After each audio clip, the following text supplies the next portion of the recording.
Video number 3 of the Star Trek ships assembly. Like I said in the first video, I was going to build like a tree and mount these all of the different ships, the NX-01, 1701, 1701A, D, Voyager, and Deep Space Nine on one assembly. And I wanted to give you just an update on where I was on the NX-01. This is the third video of the NX-01 build. I did a lot of work. I spent a lot of time working on this. I didn't get a whole lot done, but I did do a lot of work. And I'll show you what I mean. I first of all finished my painting of the both saucers and the I guess, for lack of a better term, the wings and the impulse engine.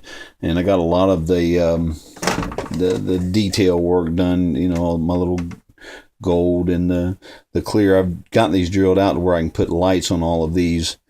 There's still a lot more to do. Each one of these have these little tiny radar dishes, I guess is what they are. Let me show you one of these. See if I can zoom in on this thing, because it's really small. That's that thing right there. And they go on these, in these little holes. And around the side of each one of these, they also go in there. So I've got those type of details, but I've got all these, you know, painted and put in place. So I did get a lot done. And I went through and I drilled all of the holes for my fiber optics. There's going to be so much in fiber optics. These little holes, like, you know, right here, that's was made for the real, like the real ship, like there's a real ship. But anyway, on television, the ship has a light right here, and I drilled a hole in as sharp of an angle as I could, so I can run fiber optics out there to light this area. It's that way on both sides and on the bottom hull as well. Got all my windows put in. One thing that I wanted to do, especially on this big window, I think that was supposed to be the captain's ready room, is they have these silhouettes. I bought this. This is a photo etch kit for the 1701 refit, or the 1701A. Let me see if I can get this where the light's not blinding us. These are little silhouettes made to mount behind the windows. Those are so you can see like the upper bodies of people. And I was going to use some of those on the 1701A, but I also want to put something in here so when the light lights through, you actually be able to see the silhouette of people. I might have some in here, but you'll be able to see the silhouette of at least the captain in there. Also, I did say I got all my windows in.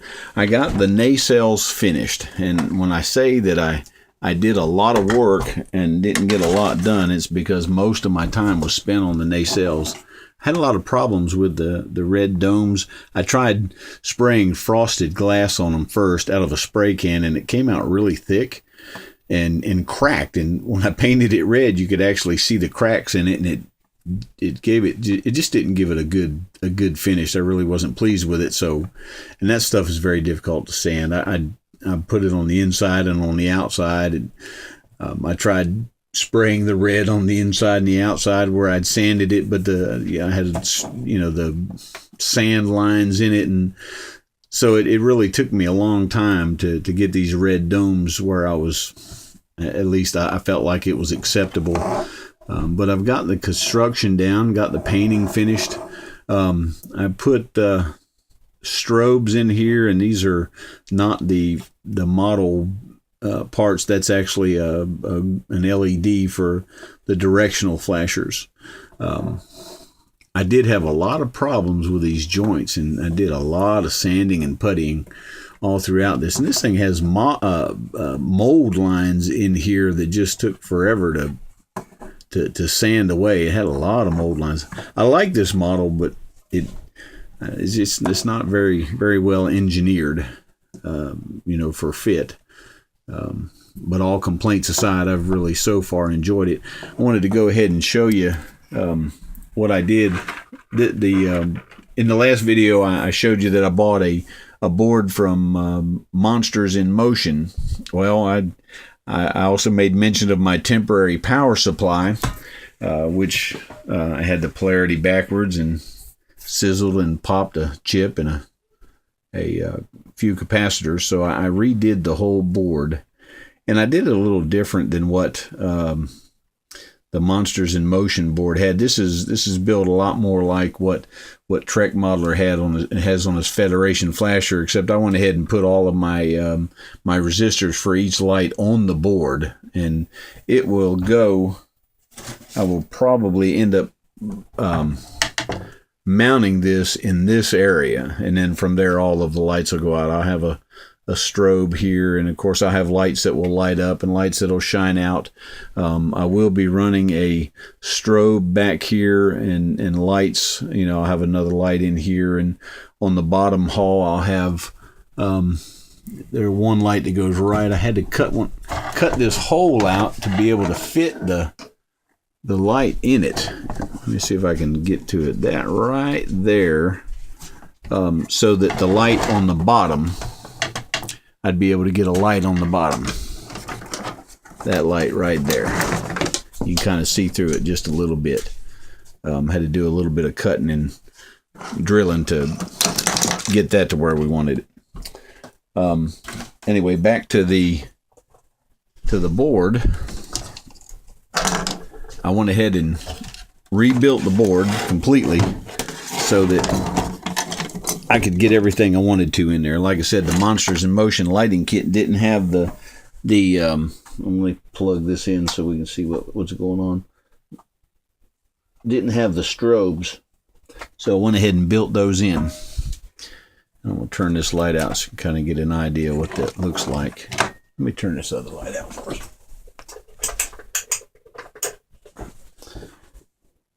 These things just really, I think, came out looking good.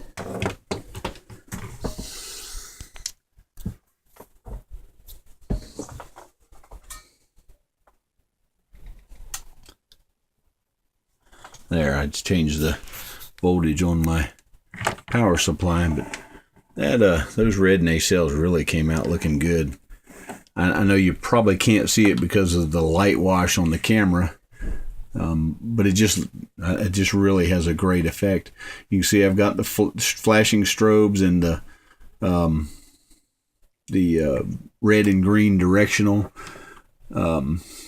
The way what Trek Modeler says is this system is set up to flash at about the same frequency as all of your Federation models.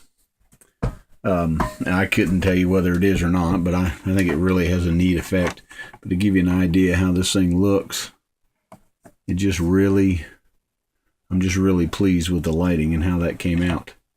The rest of the lighting kit, I'll probably cover this. That's the little flashing LED that allows all of these other strobes to operate. It keeps them on, they stay on just a little bit, and then they strobe. This blue and this red I'm going to use for powering all of the fiber optics that I'm going to have in this model. And then we've got all kinds of lights to light up the interior, and I have extra room and extra resistors. I'm going to turn this off so light won't wash us out again. I have extra resistors on my board so that I can run extra lights if I need to. You can see right in here I've still got extra, so I have room for plenty more. But to give you an idea of how much in fiber optics I'm going to need, every one of these has 3 little holes in them, and the instructions say that you should paint those blue, but I'm going to pull little fiber optic cables into all of those. Also, there will be 3 up here, so you got 3 there, 3 back here, and along the sides of the bottom hull, all of these, once I get they'll have those little dishes like I showed you, and all of those have those 3. So I'll be running blue fiber optic cables to every one of those. I'll be running white, like I said before, to every one of these. And on the upper half of this saucer, there'll be a white right here and then underneath in that little area there's 2 reds and a blue on each side, or 2 blues and a red, I'm not sure. So I'll have just a tremendous amount of fiber optics running all through on the inside of this. And like I said, I'm going to mount the board right here, and then I'll run everything out from there. And it promises to be pretty complex, to say the least, once I'm finished. But what I'll do is the next video, I'll go ahead and probably get most of my lighting. Maybe, I hot glue this stuff. I'll hot glue it in place, and once I see that everything's working, before I glue the 2 halves together, I'll go ahead and do another video and show you all of the nuances, if you will. I'm not sure what I was going to do. The actual power supply connects through this. I think I showed on the first video that assembly and how it mounts, but I've got to run my power supply from here on the bottom half, but it's going to be attached to the top half. So I guess I'll have some type of connector that I can, once I'm all finished, can connect, rather than try to put it all together with my 2 sides attached, and trying to work between them. Anyway, we'll conclude this video. If you have any suggestions or pointers, I welcome your comments. I think that's about all I wanted to tell you, just to give you an idea where I'm at so far. Like I said, probably in the coming week or 2 weeks, I'll get to a point to where I can go ahead and do a video and show you the lighting kit. But for now, hope you have enjoyed the video. Thanks.